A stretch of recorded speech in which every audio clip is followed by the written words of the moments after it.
Så vil jeg gerne have lov til at byde jer velkommen til den her præsentation af en elevstand, som skal udgøre det for vores praktiske projekt her på TEKS GF2-forløb for elektrikeruddannelsen. Vi har arbejdet med et praktisk arbejde, som er opdelt i 6 etaper, og jeg gennemgår etaperne en efter en og udfolder, hvad det er, vi har arbejdet med. Vi startede med etape 1, som vi har placeret herfra og hen og her på den her flanche, hvor vi startede med at montere den her monteringsboks, som skal udgøre det for at være installationens forsyningspunkt. Det vil sige, at det skal forestille at være kabelskabet ude ved vejen, hvor vi får forsyning ind til vores målertavle, gruppetavle. Så etape 1 hedder i bund og grund gruppetavle og elforsyning. Så vi har altså sat den her boks op, hvorfra vi trækker vores stikledning, som i det her tilfælde er en 5x10 NOI-KLX, skal det forestille. Vi lader som om, at alle vores kabler er fra NKT, og det gør vi for, at vi kan arbejde med et og samme datablad, uanset hvilke kabler vi øvrigt bruger. Vi har dimensioneret os frem til, at stikledningen skal være minimum 6 kvadrat. Det har vi gjort ud fra den belastningsoversigt, som ligger til grund for vores valg af gruppeafbrud og sikringsstørrelser i vores gruppetavle. Så når vi så alligevel har sat 5x10 i stedet for den 6 kvadrat, vi havde dimensioneret, så skyldes det en donation fra en installationsvirksomhed, der havde noget kabel til over. Så vi må gerne gå op i ledningsværsnit, vi må ikke gå ned. Så en 10 kvadrat er en god stikledningstype. Vi kunne have klaret os med en 6 kvadrat i forhold til vores belastningsoversigt. Det kommer jeg tilbage til. Vores stikledning den går over i målertavlen. Målertavlen her, det er en udvendig målertavle. Det skal forestille at være et drømmehus. I drømmehuset, der vil man nok have placeret et målerskab, som kunne tilgås udefra. Det fremgår jo af fællesregulativets bestemmelser. Hvad er fællesregulativet? Fællesregulativet er forsyningsselskabernes fælles tilslutningsbestemmelser, og der står det, at en måler skal placeres, så den er let tilgængelig for aflæsning og udskiftning.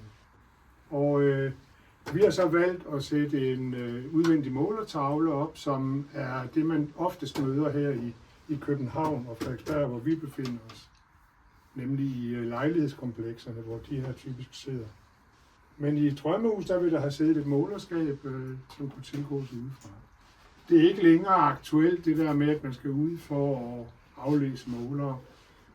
Det foregår med fjernaflæsning, fordi der er indbygget internet i installationen på en måde, så man kan aflæse måleren, uden at man behøver at komme rundt og skal have adgang til folks hjem.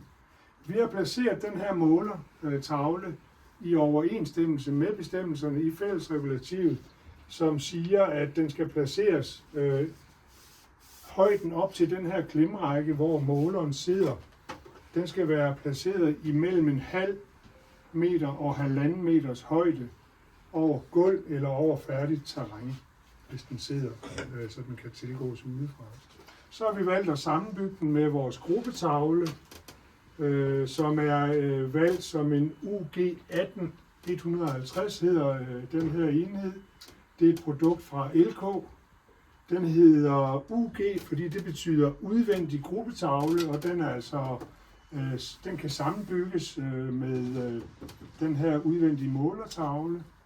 Den hedder 18 UG18, fordi der er plads til 18 M36 enheder. En M36 enhed svarer til sådan en enpolet plus 0 gruppeafbryder, som netop er 36 mm i bredden. Dem kan der altså være 18 stykker af i sådan en gruppetavle.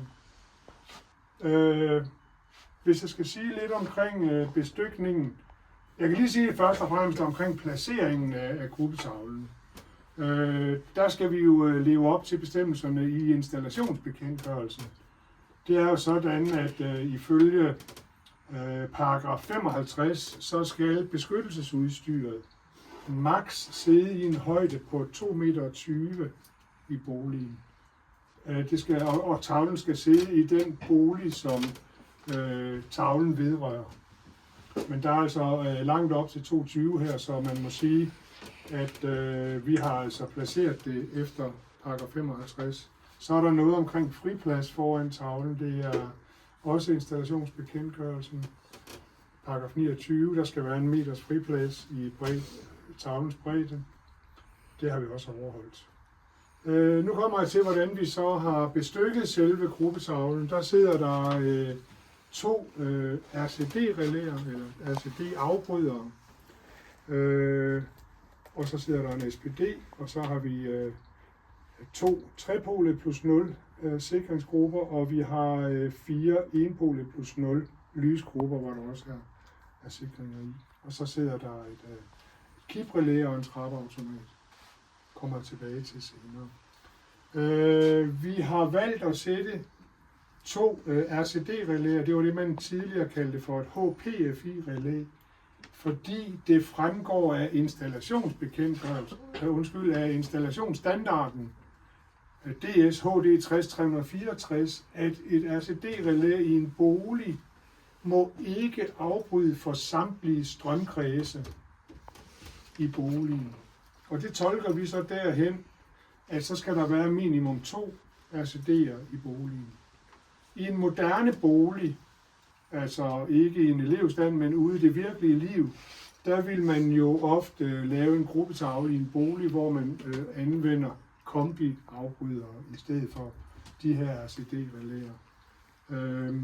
Sådan at hver sikringsgruppe er sit eget RCD-relæ, og det kalder man for en RCBO-enhed. Men vi har arbejdet med smeltesikringer på GF2, fordi det er pensum. Automatsikringer indgår først, når eleverne på elektrikeruddannelsen kommer på første hovedforløb. Så derfor arbejder vi med smeltesikringer. Så herover der sidder der noget overspændingsbeskyttelsesudstyr, en SPD. Den er valgt,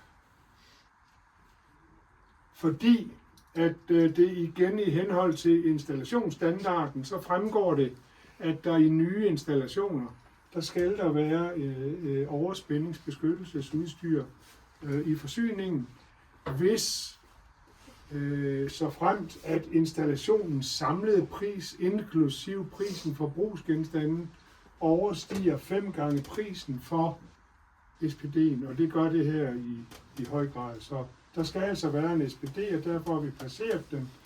Og vi har valgt at placere vores RCD'er og SPD her tættest på hovedjordklemmen.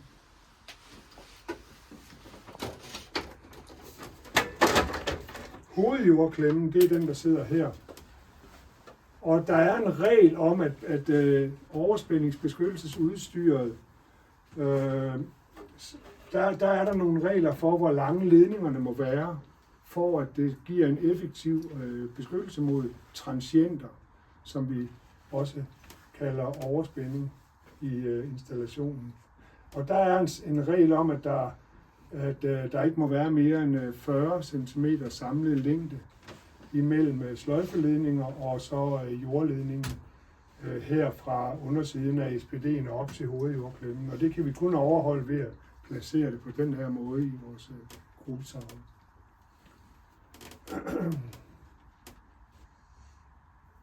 Så kom jeg fra, da vi havde dimensioneret vores stikledning, det gjorde vi ud fra vores belastningsoversigt. Og der kan man sige, at vi har her en gruppe, som er til vores komfurinstallation. Vi har 1, 2, 3, 4 lysgrupper, og så en gruppe, trefasegruppe, en trepolig plus 0, kalder vi den type. I gamle dage kaldte vi det en firepolig gruppe, nu kalder vi det trepolig plus 0. Det er til vores portstyring, som vi har her. Den kommer jeg tilbage til senere. Det er etape 5. Jeg er i gang med etape 1 fortsat. Vi har beskrevet de maksimale sikringer, der må sidde i de her 6 grupper. Og når der er imellem 6 og 9 gruppeafbrydere i vores gruppetavle, så fremgår det af en standard, at så må vi benytte en samtidighedsfaktor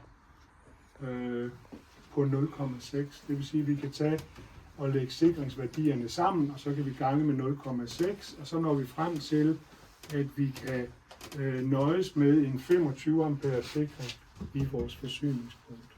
Så den sikring, der sidder foran vores bolig, den er på 25 ampere, og det er også den mest almindelige sikringsstørrelse i et enfamilieshus eller i et fritidshus.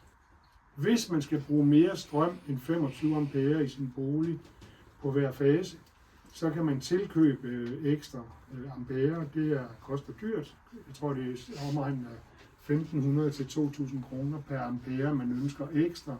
Men der er et stigende behov for flere ampere i boligen, blandt andet på grund af, at folk er begyndt at køre elbiler og har andre elkøretøjer muligvis, og derfor er der nogle elforbrugere, som trækker en stor vedvarende strøm, og derfor skal vi i flere og flere situationer tage højde for, at vi ikke underdimensionerer stikledningen, men derimod, ligesom her faktisk måske overdimensionerer den, sådan at kunden kan få de ladestander installeret, de har brug for. Når det så er sagt, så kan man sige, at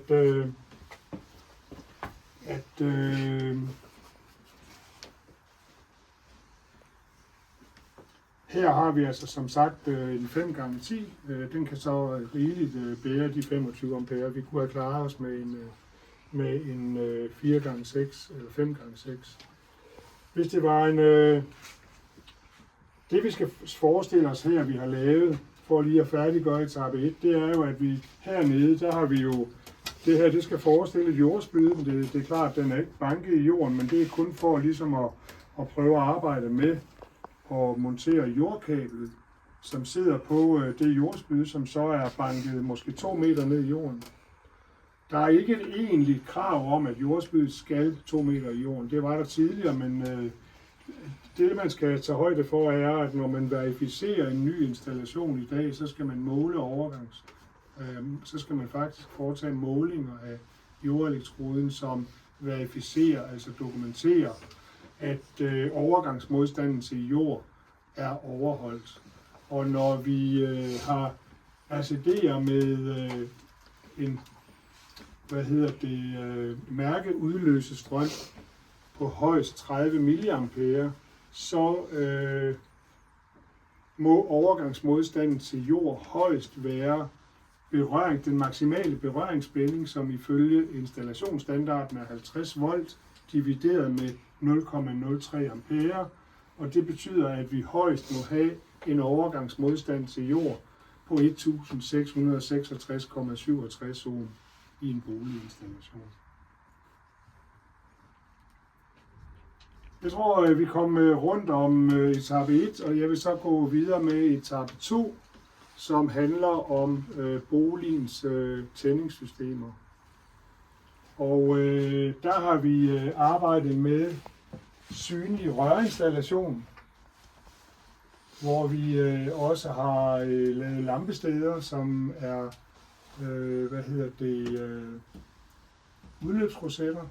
udløbsrosetter, som matcher installationen med rør, og så er der i rørene trukket løse installationsledninger. Der anvender vi PVL 1,5 kvadratmillimeter ledningstværsnit, hvilket er det mindste ledningstværsnit, vi som elektrikere må anvende i en fast installation.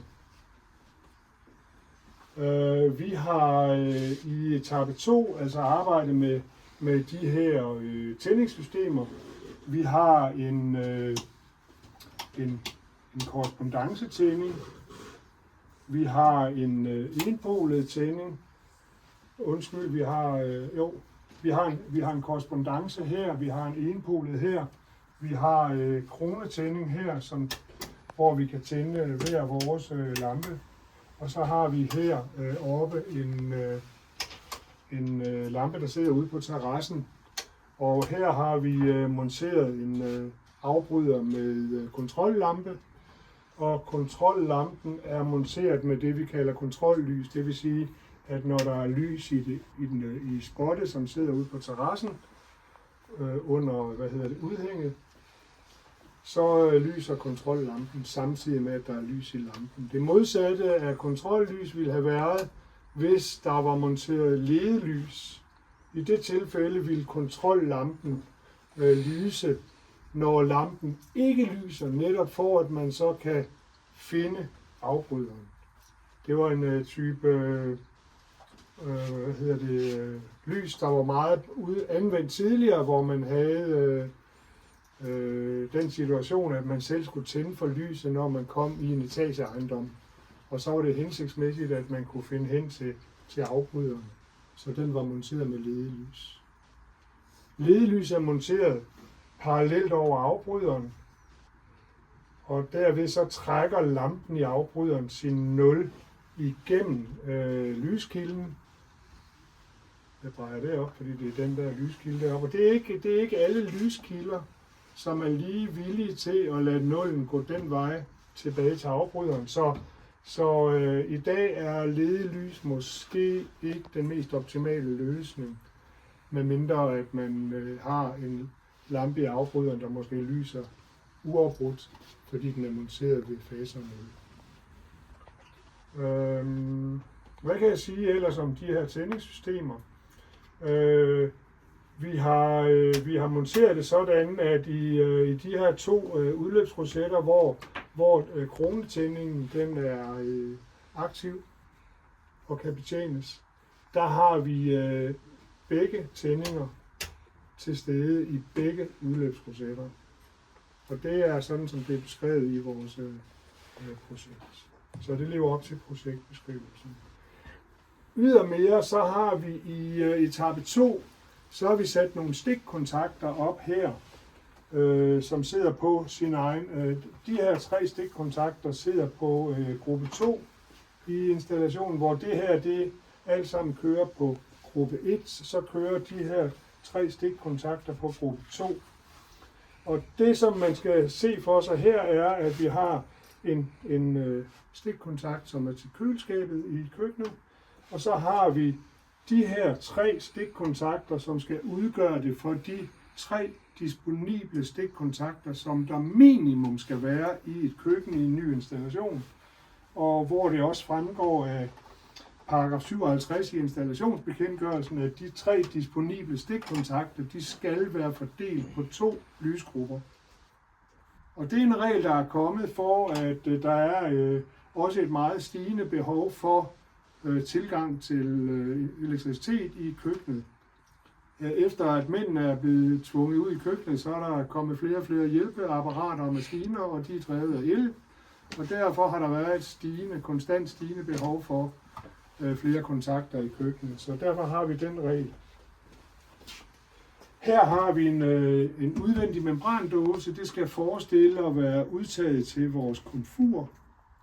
Vi har altså lavet en komfurinstallation, som sidder på sin egen gruppe. Den sidder her på den her 3-pole plus 0 gruppe, og man kan muligvis fornemme, at det er en lidt kraftigere ledning. Det er nemlig et 5x2,5 kvadrat ledningstværsnit, vi har trukket ud til vores komfurinstallation. Og herinde under låget, der har vi afsluttet installationen i en klemrække, sådan at den faste installation er afsluttet på en side af dåsen, og kunden kan tilslutte sit komfur uden at gribe ind i den faste installation. Det er et krav til installationen.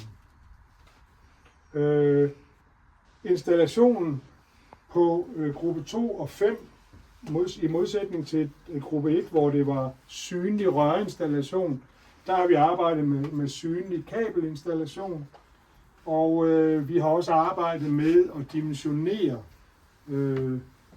kablet til komfuret. Og der fandt vi ud af, at fordi vi havde en effekt tilsluttet her, vi forestiller os, at det komfur, der skal sidde her, har en effekt på 10,9 kW, altså knap 11.000 watt. Og derfor skal kablet kunne bære 16 ampere. Og så har vi dimensioneret det ud fra det spændingsfald, som der kan være i kablet, som ifølge beskrivelsen skulle være et kabel på 12 meter. Og så har vi altså lavet en beregning på, at installationen overholder kravet i installationsstandarden NXG om, at der maksimalt må være et spændingsfald i en installation som den her på 5%. Det er nemlig sådan, at i installationsstandarden skelner man imellem 2 niveauer for spændingsfald i en boliginstallation. Hvis det handler om lys, så må der maksimalt være et spændingsfald på 3%, men i anden installation end lys, der må man have 5%. Så når man beregner spændingsfald i boligen, så er det også vigtigt, at man husker, at man ikke bruger hele spændingsfaldet i gruppeledningen, som er den ledning, der går her fra gruppetavlen og ud til brugsgenstanden. Her i komfurinstallationen er det ret klart, at der er gruppeledningen jo den, der går fra tavlen til brugsgenstanden, hvor vi slutter brugsgenstanden til via en tilledning. Men her i lysinstallationen, der kan man sige, at gruppeledningen er den ledning, der går fra gruppetavlen og ud til første lampested. Det er gruppeledningen. Godt. Så er jeg vist kommet rundt omkring installationerne på på etape 2. Så vil jeg gå videre til at udfolde de installationer, der er arbejdet med i etape 3. Og der skal vi kigge herover på den flanche herover, og vi skal kigge her, og vi skal kigge over i hjørnet her.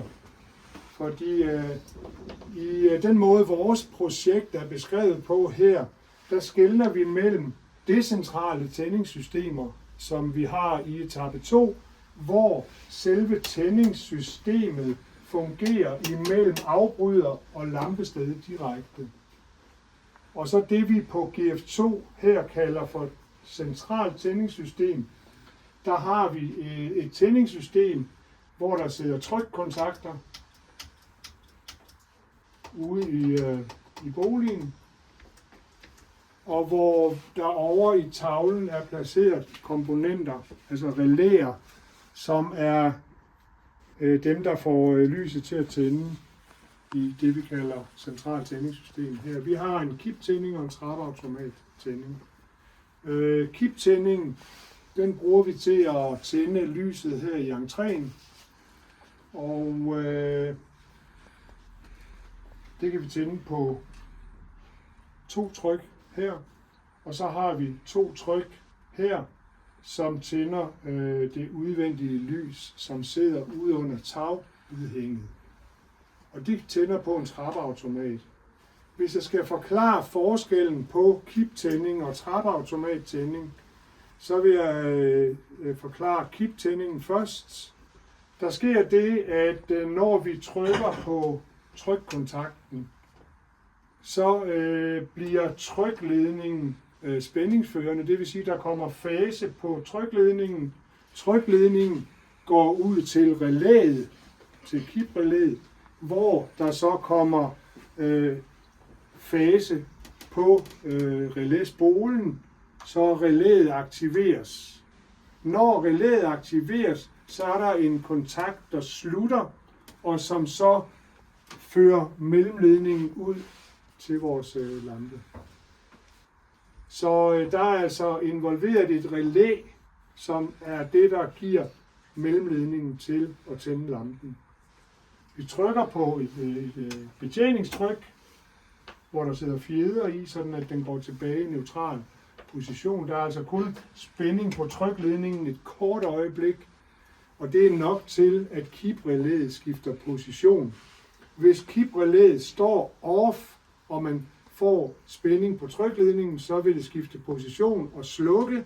Hvis det står off, så vil det næste gang, der kommer signal via trykledningen, så vil det så tænde for lyset. Og det er i modsætning til den måde, som trappeautomaten virker på.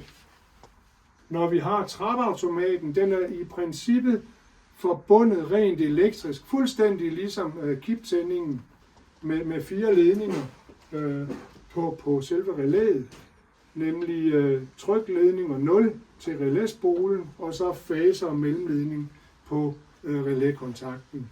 Men i modsætning til kiprelæet, der skifter position hver gang det får en puls via trykledningen, så sker der det i trappeautomaten, at når det får en impuls på trykledningen, så aktiveres relæet, og så tænder lyset, og så vil lyset være tændt i den tidsperiode, som vi har indstillet timeren til i relæet. Der er også det er der i begge relæer, sådan at hvis man har brug for det, så kan man sætte det til konstant lys. Så man sætter trykkontakter og så videre ud af funktion. Hvad kan jeg sige mere omkring installationerne i etape 3?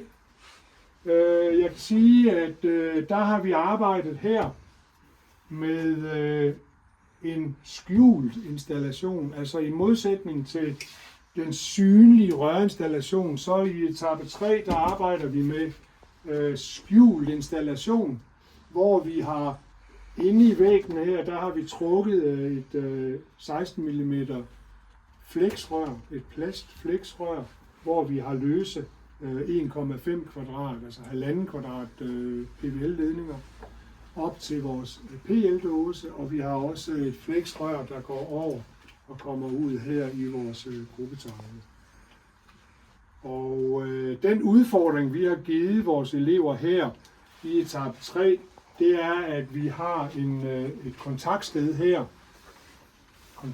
her, hvor der egentlig sidder en kroneafbryder, hvor der er 2 fjeder i, hvor vi så har 2 forskellige tændinger, både kiptænding og trappeautomattænding. Og det betyder, at vi oppe i vores PL-dåse heroppe, plastloftdåse, den orange dåse, op under, altså når vi demonterer lampeudtaget her, Ø83 lampeudtaget, så har vi et rør, hvor der er 7 ledninger ned til vores kontaktsteder og 7 ledninger over til vores gruppetavle. Og det er ud over forsyningsledningerne, som er fase 0 og jord, eller fase 0 og beskyttelsesledere, om I vil, så har vi 2 trykledninger og 2 mellemledninger. Så der er 7 ledninger, man skal holde styr på. Og det er en udfordring for mange elever på elektrikeruddannelsen. Men det er dog lykkedes for de fleste indtil nu. Så er der den udfordring her, at vi arbejder herinde bag ved de her kontakter, som er af typen Fuga.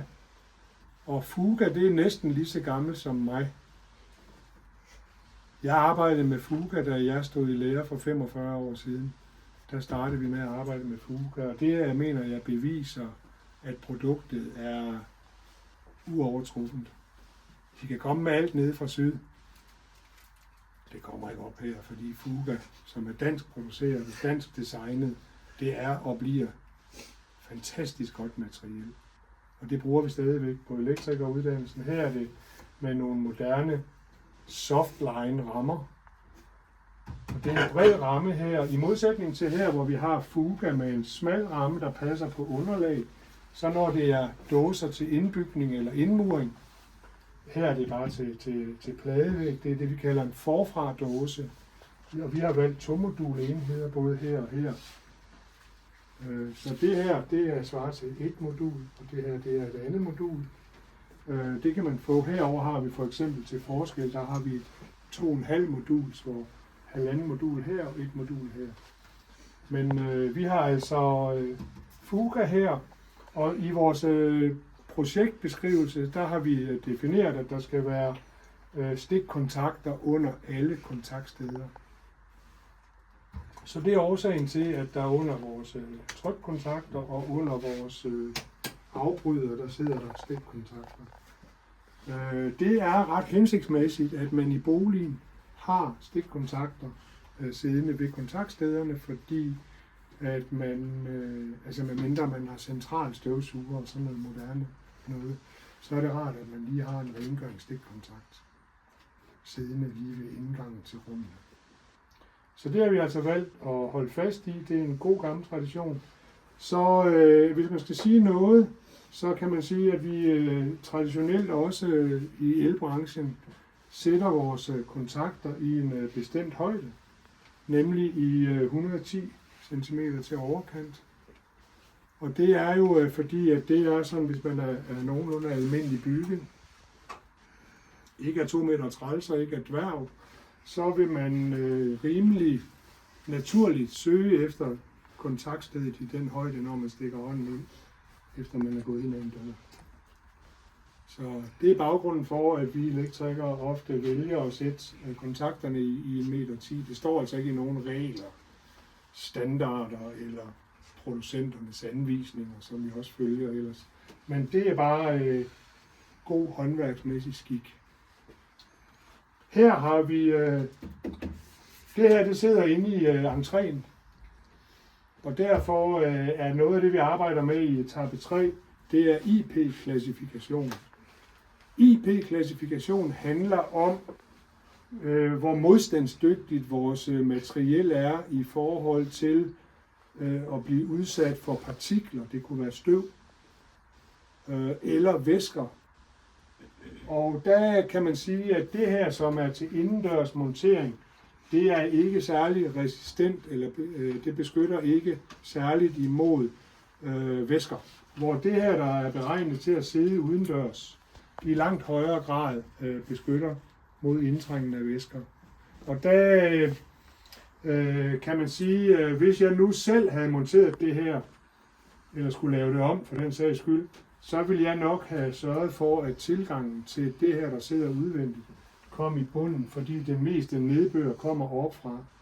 Og der vil derfor være større sandsynlighed for, at der før eller siden trænger vand ind her i toppen, frem for hvis man havde lavet det ene kabel gå ned forbi, og så havde lavet tilgangen i bunden. Så det er bare et godt råd, at når man er sagkyndig, så tager man så vidt muligt hensyn til, at der heller ikke når installationen ældes, og den her måske bliver mør af solens hærgen, at man så fortsat er godt beskyttet, fordi det sidder med tilgang i bunden. Godt, så det her det er IP20 ifølge producentens datablad, og det her er, så vidt jeg husker, IP44, og de to IP-klasser er de mest almindelige inden for vores branche. Hvis vi lige kigger herover, så membrandåsen her, som er en meget billig og meget udbredt af samme grund, fordi den er billig, så kan man sige, at den har en meget høj IP-klasse.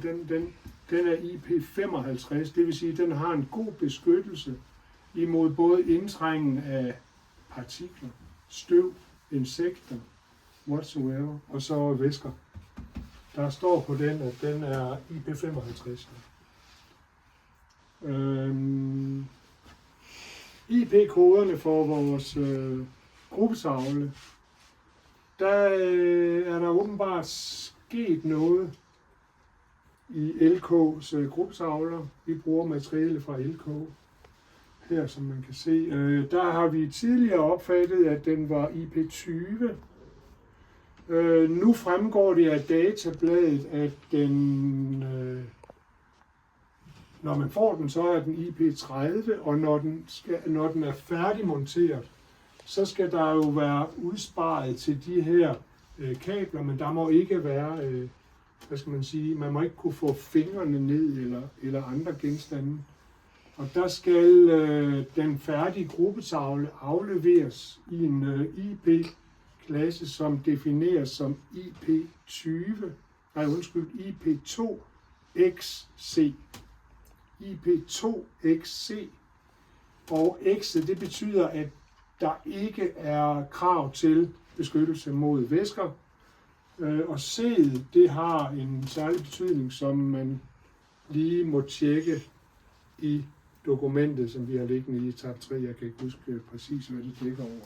Men det er relativt nyt, og det var en aha-oplevelse, da jeg så det, men nu skal vi så forholde os til det også. Og sådan sker der hele tiden nye ting i branchen, hvor at vi jo altid skal kigge på producenternes anvisninger i forhold til valg af installationsmateriale. Det var etape 3. Nu vil jeg gå hurtigt igennem etape 4.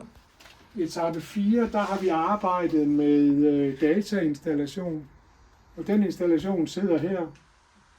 Den har tidligere været mere omfattende, end den er nu, fordi vi også arbejder med antenneanlæg.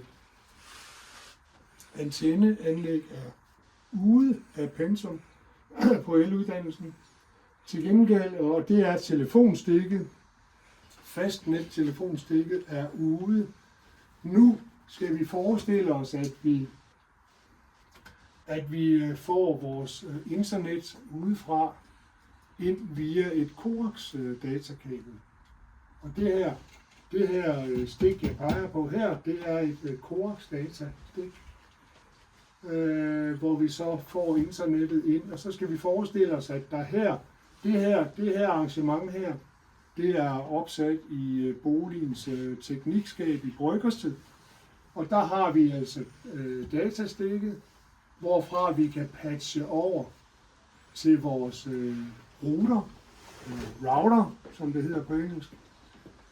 Og der er det så vigtigt, at vi anskaffer os en router eller en router, som har coax tilgang. Og derfra kan vi så patche over til boligens, altså fra routerens switch-del kan vi patche over til vores datainstallation. Nu sagde jeg, at alt det her sidder i teknikrummet, det er ikke helt korrekt. Den ene del her, den sidder faktisk i stuen, der hvor vores smart TV er tænkt placeret. Sådan at vi via vores router, som patcher op her, så har vi en LAN-forbindelse ud til vores datastik i stuen. Og de datastik, jeg peger på her, er jo det er jo F-connectors. Det er F-connectors på coax-delen her. Og det er et coax-kabel. Et coax-kabel her, det er også det, vi altid har anvendt til antennekabel. Så det er meget anvendeligt til at modtage radiosignaler. Hvor her imellem de her to RJ45 stik, som er den standard, vi kører med her på datastikken, der har vi trukket et UTP-kabel. Det er et unshielded twisted pair, hvor der er 4 par, 4 gange 2 ledere, 4 par af 2 ledere, det er der i et par, ja. Så der er altså 8 ledninger her, som er parsnoede, og det er et uskærmet kabel, og det er det mest almindelige i den her type netværk, op til kategori 6, tror jeg det er. Og så har vi her en EDB-stikkontakt, som er afsat til at forsyne routeren med 230 volt. Hvis nu at jeg var projekterende på det her, så ville jeg i hvert fald sikre mig, at EDB-stikkontakten til vores internet-router, at den havde en kombi-afbryder for sig selv, altså var sit eget D-relæ ude i tavlen, fordi at det ville være ærgerligt, hvis der løber vand i den udvendige lampe, og at den fejl så afbryder for RCD i forsyningen, og dermed også afbryder for vores internet. Så kan vi ikke engang slå op på nettet og ringe efter en elektriker. Så skulle man sige, hvordan skal vi fordele kravet om, at der skal være mere end én RCD, så kunne det være betimeligt, at man måske satte et RCD-relæ, og så kunne man gøre den gruppe, som betjener EDB-stikkontakten til en kombi-afbryder. Men der kan jo, som sagt, er der ikke den store prisforskel i dag på almindelige gruppeafbryder med sikringer eller automatsikringer, de er endnu billigere, og så en kombi-afbryder. De er ved at være nede i en pris, hvor man kan godt vejlede kunderne om, at det vil være den bedste løsning. Men det er klart, at hvis det er et tilbudsarbejde, så skal man jo altid være opmærksom på, at hvis ikke man har det billigste tilbud, så får man ikke arbejdet. Så derfor vil I komme ud for ude i praksis, at der bliver lavet installationer, hvor det stadigvæk er med RCD'er i stedet for RCBO på hver gruppeafbryder. Simpelthen fordi det er et spørgsmål om penge. Ja, det var etape 4, og her har vi lavet, hvad skal man sige, vi har lavet en installation, som vi trækker i en ledningskanal. Jeg tror bedre, jeg kan tage den her op af. Og der kan I se, at det er med et skillespor her. Vi har et delespor, og det er for at illustrere den pointe, at der er krav til, at man adskiller elektrisk installation fra anden installation. Det er der en bestemmelse om i installationsbekendtgørelsen, paragraf 20 eller 22. At det skal være adskilt, og det skal det, fordi at man skal kunne arbejde med anden installation, altså i det her tilfælde datainstallation, uden at gribe ind i elinstallation. Derfor vælger vi at lade eleverne arbejde med den her ledningskanal med delespor. Det var etape 4, så vil jeg straks gå videre til etape 5. Vi mangler kun etape 5 og 6 nu. Etape 5, den er blevet meget omfattende på det her projekt. Ud af GF2-forløbets sammenlagte 20 ugers undervisning, der bruger vi nu 5 uger på etape 5. Og det vi laver, det er den her styretavle. Vi monterer den her kabelstige, som skal være et forsøg på, ud over boliginstallation, også at lave installationer med et mere industrielt tilsnit. Det er der krav om i den bekendtgørelse, vi uddanner elektrikerne efter. Så vi sætter en kabelstige op, og det giver os også mulighed for at arbejde med blandt andet udligningsforbindelsen her, som jeg kommer tilbage til senere. Men i bund og grund kan man sige, at vi har bygget et maskineanlæg, som vi kalder en portstyring. Den standard, som vi egentlig arbejder med her, er, at vi laver en installation til en elektromotor, en trefaset asynkron kortslutningsmotor, som kan sættes til her i det her CEE-stik. Og så har vi en styring, som kan få motoren til at køre først den ene vej på kommando, og sidenhen den anden vej. Og det er praktisk i en portstyring, fordi vi har brug for, at porten henholdsvis kan åbne og lukke på kommando. Og det er også praktisk, at vi involverer nogle endestop på den måde, at når porten kører op, så rammer den på et tidspunkt via et beslag, der sidder monteret på porten, så rammer den det her endestop, som så afbryder for motoren, fordi nu står porten på hvid gab. Porten er åben. Og den bliver stående på den her, fordi det er ikke nogen hindring for, at vi så, når vi ønsker det, så kan vi trykke på ned, og så slipper den her, og så kører porten ned, indtil den rammer endestoppet, som indikerer, at nu er porten lukket. Så afbryder den fra motoren. Så det er i bund og grund det, vi har lavet. Vi har altså lavet her nederst betjeningspanel for, at vi kan få porten til at køre op og ned.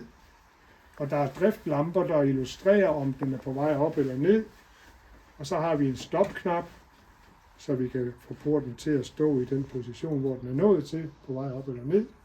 Vi har en gul lampe her, som indikerer, at termorelæet er slået fra. Så den gule lampe her, det er en lampe, der indikerer, at der er termofejl. Hvis jeg skal tale lidt nørdet om det, om den her front på styretavlen, så kan jeg lægge vægt på, at driftslamper, der er der præference for, at driftslamper skal være hvide. Hvor står det henne? Det står i den del af maskindirektivet, som omhandler elinstallationer på maskinanlæg. Og det er en standard, der hedder 60204-1, og den har vi terpet for, at vi har kunne bygge den her styring præcis, så den lever op til kravene for en styretavle, hvor der altså er elinstallation på et maskinanlæg, og en portstyring betragtes i den sammenhæng som et maskinanlæg. Her har vi et panel, som er dubleret herovre, og det er fordi, at vi efter den nye bekendtgørelse, som har været i kraft nu i et år, der er vi nået dertil, at vi både laver portstyringen, som er en reversering med gensidig elektrisk spærring.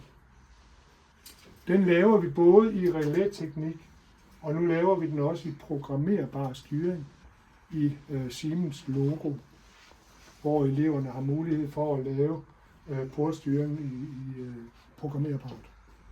Det åbner vi og kigger på. Og så har vi involveret som noget nyt, fordi det også er blevet pensum på elektrikeruddannelsen GF 2.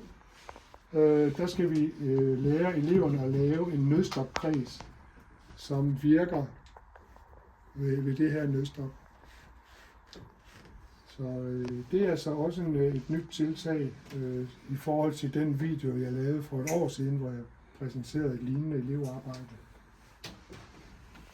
Yes, kan jeg sige noget om trykknapperne? I kan se, at vi har trykknapper, der er hvide og sorte, og det har vi også herude på fjernbetjeningsenheden, hvide og sorte.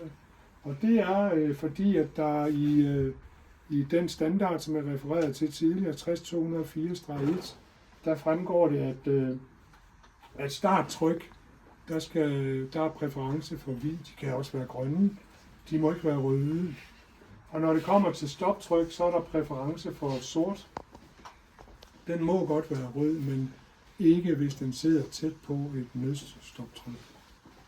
Så har vi den blå farve her. Det er en farve, der er valgt bevidst, fordi at standarden siger, at der hvor der er brug for en aktiv påvirkning, der skal farven være blå. Og det er der i det omfang, hvis der har været trykket nødstop, og styringen derfor mister både sin hovedstrøm og sin styrestrøm, styrespænding, hovedspænding. Så når man har reset nødstoppet, så for at få spændingen tilbage på styringen, så er det nødvendigt at reset den her. Så når man kommer frem, hvis der har været trykket nødstop, så vil den blå lampe lyse her. Og det bliver den ved med, også efter man har reset sit nødstoptryk. Og så slukker den først, når man har trykket reset, og så er der spænding tilbage. Fordi så er der et relæ herinde, der trækker. Så har vi både styrespænding og hovedstrøm, eller hovedspændingen tilbage. 3x400 volt. Jeg kan lige sige, at vi har valgt at have det på den måde, at vi arbejder med... jeg kan da godt lukke den her op nu. Så kan vi prøve at kigge inde i tavlen. Her kan I se, det er et elevarbejde. Her har vi aktuatorerne bag på tryk og lamper. Og vi har en ledningsforbindelse over til kabelkanalerne her, hvor vi distribuerer ledningerne til de komponenter, som tavlen består af. Og der har vi først og fremmest, vil jeg sige, en klemrække. Klemrækker kalder man X Og i det her tilfælde, hvor vi kun har en klemmerække i tavlen, så hedder den så X1. Og så er klemmerne nummereret derhen af. Og det giver god mening, fordi at der er overensstemmelse mellem opmærkningen af klemmerne, og så de klemmer, der fremgår af vores styrekredsskema, hovedstrømskema. Så kan man på den måde finde ud af, hvor ledningerne går hen. Det er helt tydeligt her, at vi har en opdeling imellem eksterne ledninger, der går ud af styretavlen, og så på den anden side af klemmerne, der har vi den interne side, hvor ledningerne så er forbundet efter vores styrekredsskema. Hvis jeg ellers lige kort skal sige lidt omkring, så her i det her felt, der har vi reverseringen med gensidig elektrisk spærring lavet i relæteknik. Her har vi styringens sikkerhedskomponent, som er et håndbetjent motorværn, hvor vi har sat hjælpekontakter på, for at have mulighed for både at afbryde for hovedstrøm og styrespænding. Hovedstrøm og styrestrøm afbryder vi her. Og så herop har vi så den programmerbare styring, hvor vi har selve logodelen her, som er logikmodul og et udvidelsesmodul, som er sammenkoblet. Og så har vi et relæ til den effekt. Altså vi er nødt til at have relæer indover, fordi at vi har en motor, som har en effekt, som er ud over, hvad vi kan trække på udgangene af vores altså vores logikmodul. Så det er 24 volts relæer, vi har siddende herinde, så vi arbejder altså med her, der sætter vi via en prøveledning fra vores centrale forsyning, der sætter vi 24 volt DC på styretavlen, og så har vi valgt at sætte en korrespondanceafbryder her, som skiftevis dedikerer 24 volt styrespændingen til enten relæstyring eller til logostyringen. Og det har vi gjort for, at vi blandt andet kan have nogle fælles komponenter i vores to forskellige styringer, sådan at der ikke springer sikringer, når vi eventuelt trykker op og ned samtidig. Den elektriske spærring, som på relæstyringen sidder imellem de her to hjælpekontakter, som er normally closed kontakter, der er det sådan, at når Q2, som er den kontakter, der er trukket, når porten er på vej op, når den er trukket, så blokerer den her for, at Q3 kan trække. Og når Q3 er trukket, så er det den her ledning, der blokerer for, at Q2 kan trække. På den måde har vi lavet en gensidig elektrisk spærring. Og det har vi så desværre ikke fået lavet på logodelen. Det er faktisk et krav, så det skal vi huske fremover. Men lige nu har vi kun programmeret os ud af den elektriske spærring.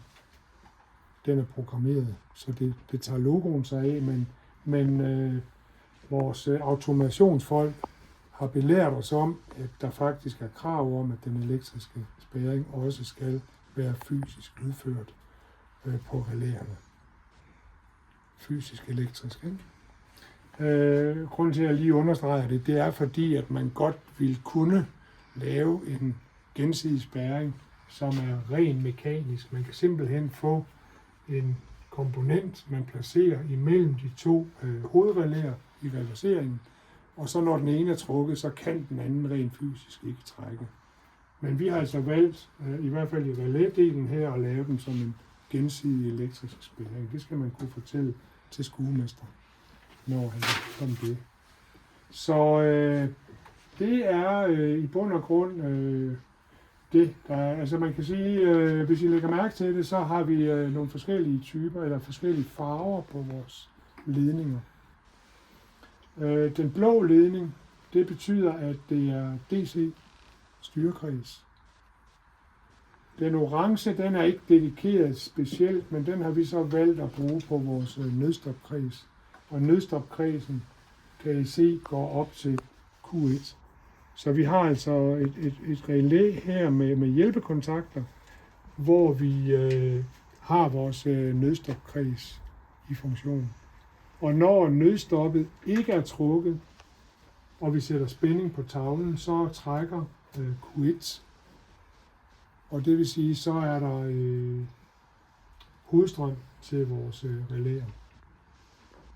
Og der sidder en hjælpekontaktblok her, hvor vi har styrefasen. Den går igennem her, både til relædelen og op til vores logo. Yes. Vores logo, den programmerer vi inde i et softwareprogram, der hedder Logosoft Comfort. Og der har eleverne, de arbejder sammen 2 og 2 i sådan en elevstand her. Der har de selv skulle udføre programmet, som så er downloadet til logoenheden her, og som så er afprøvet, så det virker, så man på kommando kan få porten til at køre op og ned. Fuldstændig som var det i relæstyring. Og den opgave, som der ligger for eleverne at svare på i etape 5, går egentlig ud på at sige, er der nogen fordele forbundet med at lave det i logo, frem for i relæteknik. Og det glæder jeg mig da til at høre nogle svar på til skuemester. For umiddelbart, hvis man ser på det, så er der 2 hovedrelæer til relæteknik, det er der også til logo. Så man kan sige, at der er sparet nogle hjælpekontaktblokke.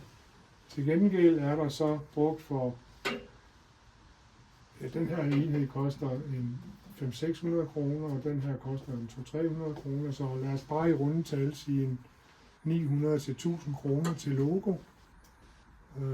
Der snakker jeg ikke om, hvad kunden skal give, jeg snakker om vores indkøbspris med rabat.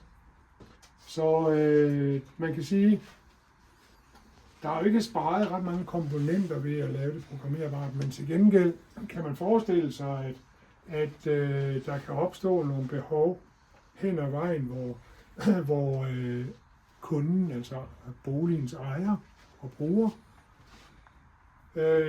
får nogle flere behov. Det kunne være, at når garagen åbner, at der automatisk tændes for udsugningen eller noget ventilation. Det kan være lyset, der skal tændes. Det kan være andre ting. Det kunne være, at man monterede en nummerpladeaflæser. Altså nogle forskellige styre-føleorganer, som man så vil kunne udnytte, at man kan programmere funktionsmæssigt. Så i betragtning af, at det er blevet pensum på GF2, at eleverne skal lære at programmere, både i funktionsblok, diagram og i ladderdiagram, så har vi altså her på TEK valgt at indføre logo i vores portstyring. Så vi nu laver denne fine styring. Og ja, det er vel det. Jeg kan lige sige, at den dims, der sidder heroppe, det er ikke en dims, det er en aflåselig sikkerhedsafbryder. Den sidder her, fordi grænsefladen imellem installationsstandarden og maskindirektivet er beskrevet som en aflåselig sikkerhedsafbryder. Og det er fordi, at når man snakker maskinanlæg, så skal maskinreparatøren kunne afbryde. Altså her er den tændt, her er den afbrudt, og så er der mulighed for at sætte en hængelås på her, som gør, at der er hindret for utilsigtet indkobling af spændingen. Og så vil en reparatør kunne arbejde her, uden at det er lavsarbejde. Når man lige har testet med sin spændingstester, at der faktisk ikke er spænding på. Okay? Godt. Det var, hvad jeg vil sige om etape 5. Så kommer vi til den sidste etape, etape 6, og den omhandler verifikation. Verifikation dækker over 3 begreber: eftersyn, afprøvning og rapport eller rapportering. Og eftersynet er der, hvor vi med alle sanser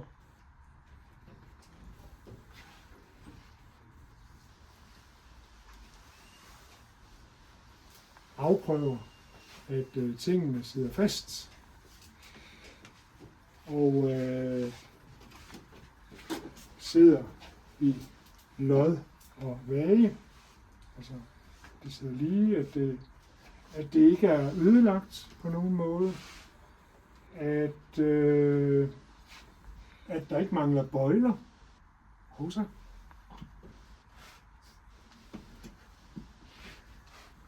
Og at tingene er forsvarligt aflastet.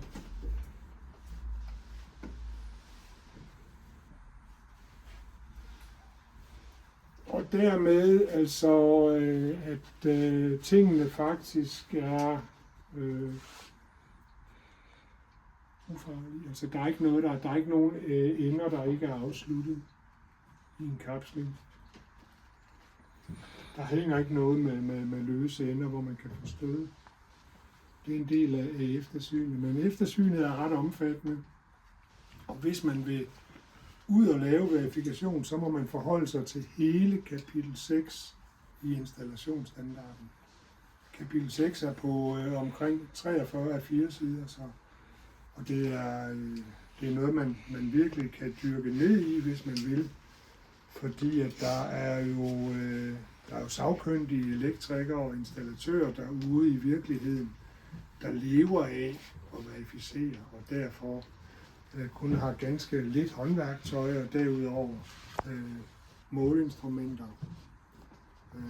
og så en computer til afrapportering. Så hvis man er dygtig til at verificere, så er der mulighed for et godt og relativt let arbejde i fremtiden. Når man er færdig med at gennemgå eftersynets punkter fra A og op til og med P, altså A, B, C og derudad op til P, så er man færdig med eftersynet, og der er der i rapportskemaet, KLS-skemaet, verifikationsskemaet, der er der mulighed for at afkrydse, hvordan man har udført eftersynet, og med hvilket resultat. Det er klart, at det siger næsten sig selv, at man begynder jo ikke at skille installationen ad, nu når man lige er blevet færdig med den. Så en stor del af eftersynet, det er noget, vi som fagfolk, som sagkyndige udfører, mens vi laver arbejdet. Altså inden vi monterer sådan et kontaktsted som det her, der tilser vi, at der ikke er blank kobber, at ledningerne har den rette længde, sådan at de ikke bliver mast derinde, og vi tilser, at det hele er i orden, inden vi ligesom går videre til at montere den næste enhed. Så en del af eftersynet foregår, mens vi udfører arbejdet. Ellers så bliver det svært. Der kan man sige, at når man kommer ud som ny lærling, der er det en god idé, at man inden man skruer noget fast, at man så lige påkalder sig svendens opmærksomhed og siger, er det her i orden? Sådan at der er en sagkyndig, der lige i starten siger, det er sgu okay, det der, gå du bare videre, eller man kan lige, få nogle anvisninger om, hvordan man kan hæve niveauet, sådan at vi leverer kvalitetsarbejde til kunderne. Det var eftersynet. Så er der 10 afprøvninger, der skal udføres i forbindelse med en verifikation. Her taler jeg om den første verifikation af en ny boliginstallation. Der er der altså i alt 10 afprøvninger, der skal udføres og rapporteres. Hvad var resultatet af afprøvningen? Og vi bruger til verifikation, der bruger vi i dag en såkaldt eurotester. Og med den kan vi gennemføre samtlige afprøvninger. Og vi har den gode ting ved at bruge eurotesteren, at vi faktisk kan gemme vores resultater og udskrive en rapport til sidst over de målinger, vi har foretaget. Det første, vi gør, når vi skal gennemføre afprøvninger, jeg sagde, der var 10, i det her arbejde, vi har udført her i elevstanden, der er der kun 7 af de 10 afprøvninger, der er relevante.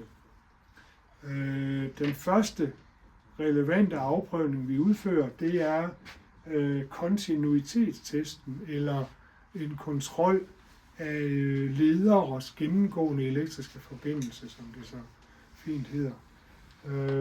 Det betyder, at man tjekker, at nu er måleinstrumentet med den ene pol, der sætter man en prøvepind i her, og så tester man i samtlige stikkontakter og andre tilslutningssteder, at beskyttelseslederen og kontaktbøsningen her altså jordbøsningen her, kontaktbøsningen, at der er så lille en modstand som overhovedet muligt.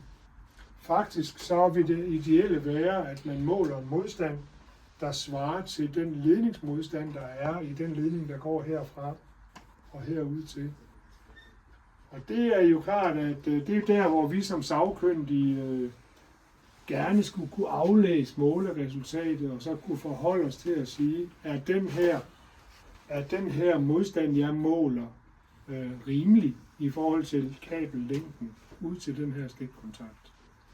Og så kan man sige, der skal vi jo ind og kigge i producentens anvisninger, kabelproducentens anvisninger om, hvor stor er modstanden i sådan en 1,5 kvadrat ledning.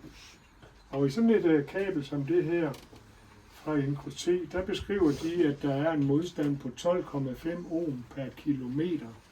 Og der har man så valgt at lave nogle udregninger, hvor man siger, at hvis man har 5 meter kabel herfra og ud til en installation, så svarer det til 0,06 ohm, som vi skal se på instrumentet. Og man kan gå så vidt som at sige, at hvis man stiller eurotesteren til en grænse på 2 ohm for eksempel, så lige så længe at instrumentet, når man går rundt, og det skal man skal have om nødvendigt, så må man jo så have en tromle med en prøveledning, hvor man så sætter en probe på her på hovedjordklemmen, og så går man ud i sin installation med den anden prøveledning, og så måler man i samtlige jordklemmer på stikkontakter og i andre tilslutningssteder. Der skal vi altså ind og kontrollere, at beskyttelseslederen den dur. Og det gør vi ved at kontrollere, at der er så lille en modstand som overhovedet muligt, som sagt. Helst ikke en modstand, der overstiger ledningsmodstanden i installationen. Godt. Det var den første afprøvning. Den anden afprøvning, der er faktisk, den hedder isolationsmåling. Vi skal måle, at isolationen er intakt på vores kapslinger og på vores ledninger, altså kablerne. Og det hedder en vi måler isolationsmodstanden. Og i modsætning til den første afprøvning, hvor vi skulle måle så lille en modstand som overhovedet muligt, der skal vi nu måle, når vi foretager isolationsmodstandsmåling, så skal vi måle så stor en modstand som overhovedet muligt. Og der er et krav om, at isolationsmodstanden skal i en ny eller i en installation i det hele taget, der skal der være en modstand på minimum 1 megaohm. Og 1 megaohm, det svarer til, eller det er 1 million. 1 million, det er kravet. Det er faktisk en fordobling af kravet i forhold til før vi gik over til installationsstandarden. Fordi før, da vi arbejdede efter stærkstrømsbekendtgørelsen, der var kravet 0,5 megaohm, altså 500.000 ohm. Og der har man hævet kravet, og det er også kun rimeligt, fordi når man laver målingen på en ny installation som den her, så kan vi få vores måleinstrument, vores eurotester, til at foretage en måling af isolationsmodstanden, hvor den viser sig at være større end 999 millioner ohm. Og det er fordi, at instrumentet ikke er i stand til at vise, at modstanden er tæt på uendelig stor. Men det er altså en god isolationsmodstand, vi har der, fordi den er jo langt over kravet på 1 megaohm. Der findes 2 yderligere målinger af isolationsmodstand, men de er ikke aktuelle her i vores stand. Den ene handler om afprøvning af isolationsmodstanden for at bekræfte effektiviteten af beskyttelsen ved selv- og installationer. Det er installationer med lav spænding. Det har vi ikke noget af i vores stand. Fordi at vores motorstyring, som er bygget efter maskindirektivet, den verificerer vi ikke efter 60-364. Der havde vi jo ellers 24 volt DC, kan man sige. Men den bliver verificeret efter andre regler, nemlig efter 60-204-1. Så er der ydermere en isolationsmåling, der skal bekræfte effektiviteten af gulve og vægges modstand. Men da vi arbejder på en stand med trævægge, så er der ikke, jernbeton. Det er et hus som det, vi befinder os i her, som er et betonhus. Der er masser af jernbeton. Jernbetonen skal være udlignet til installationens jordleder. Men det har vi altså. Vi har hverken rivnet i vores badeværelsesgulv eller andre dele, som har med gulve og vægges isolationsmodstand at gøre. Så de 2 tests eller afprøvninger, de er dermed irrelevante i vores installation.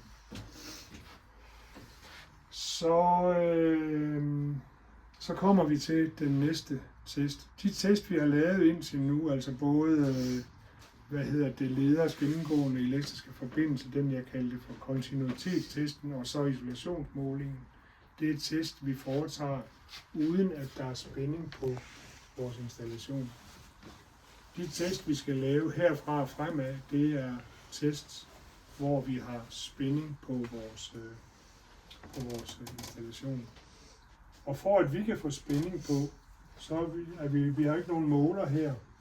Og derfor er vi nødt til at afmontere dækslet her, og så sætter vi en kortslutter i, som gør, at forbindelsen her fra klemrækken bliver ført op til gruppetavlen. Og det vil sige, at det er vi nødt til at gøre nu, og når vi har gjort det, så bliver det fra nu af lavsarbejde og verificere resten af installationen. Så det vi gør, det er, at vi monterer sikkerhedsbriller og lavshandsker, gummihandsker, der kan tåle 1000 volt. Fordi ellers må vi ikke arbejde med måling og fejlsøgning på vores gruppetavle. Det første vi skal gøre, når vi har fået spænding på, det er, at der kan vi godt bruge en almindelig 2-polet spændingstester lige i starten. Fordi det handler om er at tage stilling til, har vi de 3 faser 0 til stede i vores forsyning. Det vil jeg nok starte med at konstatere heroppe på tilgangssiden af vores RCD'er. Og så dernæst, så vil jeg så tænde for vores, de står tændt, de her 2 RCD'er, så vil jeg tænde for vores RCD'er, og så kontrollere, at forsyningen på vores 6 gruppeafbryder, at der har vi den polaritet, som vi skal have. Det vil sige, at faserne er monteret, hvor de skal være, og nullen sidder, hvor den skal være. Fordi hvis ikke vi tester det her nu, så ville der i princippet kunne være byttet om på faser 0, hvilket kunne medføre, at der kunne være brugsgenstande, apparater, som ville få 400 volt i stedet for 230 volt. Så polaritetstesten og spændingstesten her, hvor vi har sat spænding på, handler om, har vi spændingen til stede der, hvor vi ønsker, den skal være, og sidder faser 0 som forventet, altså i vores forsyning. Så det er polaritetstesten handler så i øvrigt om, at vi også med vores prøveapparat og en prøveledning afprøver, at fasen sidder rigtigt i samtlige stikkontakter. Og fasen skal sidde til venstre i stikkontakten. Og det viser vores eurotester, om den gør, når vi går rundt med den. Det skal testes. Så udover det, så vil jeg nok sige, så vil jeg så gå ind og lave en fasefølgetest i samme lejlighed. Og der vil jeg være nødt til at lave den på en trepolet plus 0 gruppe. Man kunne godt gøre det på til- eller afgangssiden på RCD'en, men vores anbefaling er, at når vi begynder at lave afprøvninger i gruppetavlen, at vi så foretager dem på afgangssiden af en trepolet plus 0 gruppe, i stedet for at gøre det på for eksempel RCD eller SPD. Og det er med afsæt i, at det finder vi er mere sikkert, sikkerhed frem for alt. Fordi at hvis der skulle ske, at vi fjummer med et eller andet, og der springer sikringer, så er det trods alt kun sikringen her i vores gruppeafbryder, vi springer, og ikke den, der sidder ude i forsyningspunktet. Og der er altså forskel på, om det er en 6 ampere, eller en 13 ampere, eller en 16 ampere sikring, man springer, eller om det er en 25 ampere sikring. Der er ingen grund til at udsætte installationen for større overlast end højst nødvendigt, så vi foretager afprøvningerne på afgangssiden af den første trepolet plus 0 gruppe. Og her er vi så nået til nu, at vi skal foretage fasefølgetesten. Og fasefølgetesten handler om at afgøre, at faserne L1, L2 og L3, de sidder i den rigtige rækkefølge. Og det er noget med, at den trefasede vekselstrøm, den bliver produceret på generator, og det betyder, at vi har en trefaset sinuskurve, og L1 kommer før L2, som kommer før L3. Og sådan skal rækkefølgen også være i vores installation, fordi det kan være vigtigt for visse brugsgenstande, at vi ved, hvilken vej en trefase motor for eksempel vil køre, når den bliver påtryksspænding, når vi sætter den i gang. Man kan sige, hvis ikke vi har tjekket fasefølgen i vores installation, så kunne der i princippet ske det, at når vi siger port op, at så vil den køre ned, eller hvor vi siger port ned, så vil den køre op. Ja, men hvor stor, altså det ødelægger måske ikke noget, jeg vil. Men det kunne jo være andre delikate ting, trefasede ting, hvor der måske sidder en form for ventilator eller andet, som direkte kan gå i stykker, hvis den ikke kører den rigtige vej, som fabrikanten af ventilatoren har anvist. Så fasefølge er vigtigt. Det er vigtigt, at vi har styr på, hvordan faserne kommer ind i vores installationer. Og det handler fasefølgetesten om. Så har vi ikke så mange tests tilbage, men vi skal omkring en anden vigtig test nu, og det er test af RCD'erne. Og der skal begge RCD'er i det her tilfælde afprøves. Havde det nu været sådan, at vi havde brugt kombirelæer, så skulle samtlige kombirelæer afprøves som RCD-test. Men vi har altså 2 RCD'er her, de skal skiftevis afprøves. Og det er for at verificere, at de slår ud så hurtigt, som de skal. Og for RCD i en bolig, hvor vi har 230 mellem fase og jord, der siger tabellen i installationsstandarden, at vi skal kunne verificere, at RCD slår fra inden der er gået 200 millisekunder i et TT-jordingssystem, som vi har her, eller inden 400 millisekunder, hvis jordingssystemet er TN. Og det er en lille smule underligt, kunne man sige, at vi har den skelnen imellem TT og TN-system. I virkeligheden har vi TN via skolens forsyning. Så det jeg egentlig vil sige er, at kravet til dem, der producerer RCD-relæer eller RCD-afrulere, det er, at kravet er, at det skal kunne slå fra, inden der er gået 300 millisekunder. Og det er meget hurtigt. Og så er der i sådan en RCD-test, der er der 6 test, fordi det er et RCD af typen A. Havde det været AC, så har der været 4 test, men vi må ikke anvende RCD af typen AC i en bolig. Der skal vi minimum bruge typen A. Og forskellen på AC og A er, at udover opfang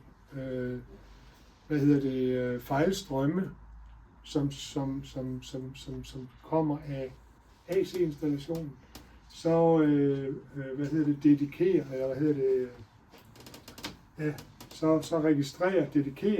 RCD-relæet af typen A også fejl fra pulserende jævnspændingsapparater. Og dem har vi flere og flere af i vores bolig. For eksempel vores bærbare computer, stationære computer, vores fjernsyn osv. Mange ting er drevet af pulserende jævnspænding, men forsynet af AC. Så det skal altså være typen A, og der er 6 test plus den sidste test, og det er RCD-relæets testknap. Den skal vi også huske at teste. Det skal vi gøre som det sidste. Og der kan vi køre det på vores Eurotester som en auto-run. Så skal vi bare sætte testledningerne på, og så skal vi stå og slå RCD-relæet til 5 gange. Og så skal vi til sidst huske at tjekke testknappen. Så er vi igennem RCD1, så går vi videre og laver samme kontrol af RCD2. Og hvis et RCD-relæ ikke kobler ud i rette tid, så er der kun én ting at gøre, det er at drøne det ud og skifte til et nyt RCD-relæ. Det har vi været ude for en hel del gange på det her forløb, at vi har haft nogle trætte RCD'er, som ikke slår ud i rette tid. Og så er der også det at sige til det, nu når vi snakker om det her, at faktisk så må et RCD-relæ heller ikke slå. Det må ikke være for følsomt. Så kravet til RCD-relæet er, at når vi tester det med en halv gange mærkeudløse strøm, som jo er 30 mA, det vil sige, når vi tester det med en fejlstrøm på 15 mA, så skal det time oute. Det vil sige, det må ikke slå fra. Og det gør det så også, hvis det ellers er i orden. Altså det er det. Så det var vores afprøvning af, som bekræfter, at der er en automatisk afbrydelse af vores forsyning. Og det sker i vores installation ved hjælp af RCD'er. Og derfor er der også en tredje test, som ikke er nødvendig her. Det vil være, hvis der ikke sad RCD'er til at sikre den automatiske afbrydelse, så vil der være en anden type test, vi skulle igennem for at verificere automatisk afbrydelse af forsyningen. Men her har vi altså RCD'er til at sikre lige præcis det. Så mangler vi 2 afprøvninger nu, og den jeg kommer til nu, det er nok den mest åbenlyse afprøvning. Det er jo, at alting virker. Nu har vi fået spænding på vores installation, og vi har fået tændt for samtlige sikringsgrupper. Vi kan jo gøre det en efter en, og håbe, at der ikke sker utilsigtede ting. Og så skal vi altså ud og prøve af, at der er spænding på alle stikkontakter og tilslutningssteder, og at tændingssystemerne virker. Så det er funktionsafprøvningen, og det er jo for kunden den vigtigste afprøvning overhovedet. Og når den er i mål, så mangler der kun én afprøvning, og det er jo, at den samlede installation overholder begrænsningerne, eller kravene, kan man sige, til spændingsfald i installationen. Og det har vi jo heldigvis også mulighed for at gennemføre med vores Eurotester, hvor vi laver en referencemåling her. I virkeligheden burde man lave den ude i kabelskabet ude i vejen. Men den måde, vi har gjort det på, er, at vi har lavet en referencemåling her gruppetavlen, og så har vi målt spændingen ude i den fjerneste stikkontakt i boligen, og så har vi set, hvad er spændingsfaldet. Og da vi jo ikke har nogen særlig lange kabeltræk, så kan man sige, at det er ikke en afprøvning, som har kæmpestor betydning i vores stand, men det har selvfølgelig stor betydning, at vores elever og lærlinge lærer at gennemføre en afprøvning af spændingsfaldet i installationen. Det var en gennemgang af projekt Drømmehus og de 6 etaper. Jeg siger tak for jeres lydhørhed og håber ikke, at I falder i søvn. Ha' en god dag.